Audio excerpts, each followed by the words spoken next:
नमस्कार, NDTV India देख रहे हैं आप। मैं हूं आपके साथ रंजीत और बुलेटिन की शुरुआत बड़ी खबर के साथ। कांग्रेस को लेकर बड़ी खबर है। जाति जनगणना पर रणनीति बनाने में जुट गई है कांग्रेस। इस वक्त की अहम खबर आपको बता रहे हैं। जाति जनगणना पर रणनीति बना रही है कांग्रेस। मोदी सरकार के फैसले के बाद कांग्रेस रणनीति बना रही है। संभावित राजनीतिक परिणाम को लेकर पार्टी में मंथन चल रहा है। कल राहुल गांधी ने पार्टी के ओबीसी नेताओं के साथ बैठक की थी। पार्टी को आशंका है कि मोदी सरकार के फैसले से एक बड़ा मुद्दा हाथ से निकल सकता है। प्रशांत वर्मा हमारे सहयोगी ज्यादा जानकारी के लिए इस वक्त जुड़ रहे हैं। प्रशांत, क्या रणनीति बना रही है कांग्रेस? जी देखिए अंजीत, जैसा आप बता रहे थे कि मोदी सरकार ने कुछ दिनों पहले इस बात का फैसला किया कैबिनेट की बैठक में कि जो आने वाली जनगणना है उसके साथ जाति जनगणना भी करवाई जाएगी। तो कांग्रेस पार्टी को लगता है कि जिस तरह से मोदी सरकार ने ये फैसला किया है, चूंकि पार्टी की तरफ से ये लगातार ये पहले से मांग की जाती रही है, तो अब पार्टी को ऐसी आशंका है, ऐसा डर है कि कहीं ऐसा न हो कि इस मुद्दे का जो श्रेय है वो मोदी सरकार लेकर चले जाए, बीजेपी लेकर चले जाए।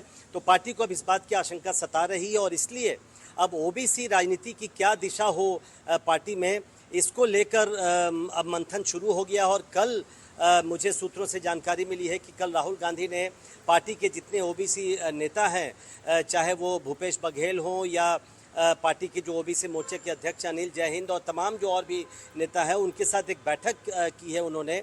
और आगे इसको कैसे आगे लिया जाए, क्योंकि पार्टी का कहना है कि मोदी सरकार ने अचानक यू टर्न लिया है, क्योंकि पहले से सरकार इसका विरोध करती रही है। तो पार्टी को कहीं ना कहीं ये डर ज़रूर लग रहा है कि उसके हाथ से ये मुद्दा कहीं फिसल न जाए, कहीं निकल न जाए, खासकर तब जबकि कुछ ही महीनों के बाद बिहार में चुनाव है, उसके बाद लगातार कई अन्य राज्यों में चुनाव है। तो पार्टी अब इस पर मंथन कर रही है और हमें ये भी जानकारी मिल रही है कि आने वाले कुछ ही दिनों में पार्टी ओबीसी के मुद्दे को लेकर और ओबीसी नेताओं को लेकर एक बड़ा सम्मेलन या एक बड़ी रैली दिल्ली या देश के किसी अन्य शहर में कर सकती है। जैसे ही अभी पार्टी का जय हिंद सभा का कार्यक्रम चल रहा है अगले 5-7 दिनों में, उसके बाद पार्टी ओबीसी के मुद्दे पर एक बड़ी रैली या एक बड़ी सभा देश के किसी शहर में कर सकती है। इस बात को लेकर भी चर्चा की गई है।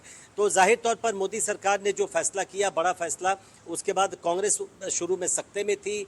उसके बाद पार्टी लगातार ये कहती रही कि मोदी सरकार ने यू टर्न लिया है, लेकिन अब सच में पार्टी को ये लगता है कि कहीं ये मुद्दा उसके हाथ से निकल न जाए। तो इस पर अब उसको भी अपनी रणनीति बनानी है और इसलिए इस तरह की कल बैठक की गई है और आगे आने वाले दिनों में कुछ कार्यक्रम हो सकते हैं। प्रशांत, लेकिन एक बड़ी बात यह है कि रणनीति कांग्रेस जरूर बना रही है और जाति जनगणना का एक मुद्दा था और जिसको बीजेपी ने कहा कि हम करवाएंगे, लेकिन और क्या मुद्दा कांग्रेस को लग रहा है कि जो बिहार इलेक्शन में बहुत महत्वपूर्ण बन सकता है, जो कम से कम इससे ऊपर तो नहीं इस मुद्दे से, लेकिन कम से कम इस मुद्दे के बराबर तो हो जाए? नहीं, देखिए अंजीत, बिहार चुनाव का जहां तक सवाल है, पार्टी आप जानते हैं महागठबंधन का हिस्सा है।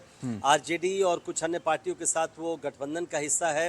तो जो भी गठबंधन का फैसला होगा पार्टी उसके साथ जाएगी। लेकिन एक चीज़ जो इस बार दूसरी देखने को मिल रही है, खासकर अगर हम कांग्रेस की बात करें और जो मैं ओबीसी रणनीति की बात कर रहा था, आपको याद होगा राहुल गांधी कुछ दिनों पहले बिहार के दरभंगा गए थे और उन्होंने वहाँ पर जो कुछ दलित छात्र थे उनके साथ बातचीत की थी।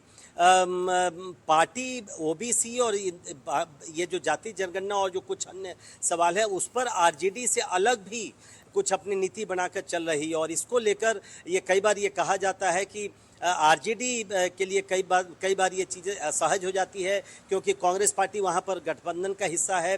कई बार पहले ये भी चर्चा चली थी कि कहीं पार्टी बिहार में आरजेडी से अलग होकर न चुनाव लड़े। हालांकि कुछ दिनों पहले पार्टी के नेताओं की यहाँ बैठक हुई थी, उसके बाद ये साफ किया गया कि नहीं, पार्टी महागठबंधन में ही रहकर चुनाव लड़ेगी। तो पार्टी कुछ दुविधा में भी है, लेकिन मुझे लगता है अंत में पार्टी। ठीक है प्रशांत, आप नजर बना के रखिएगा, आगे लगातार आपसे अपडेट लेते रहेंगे।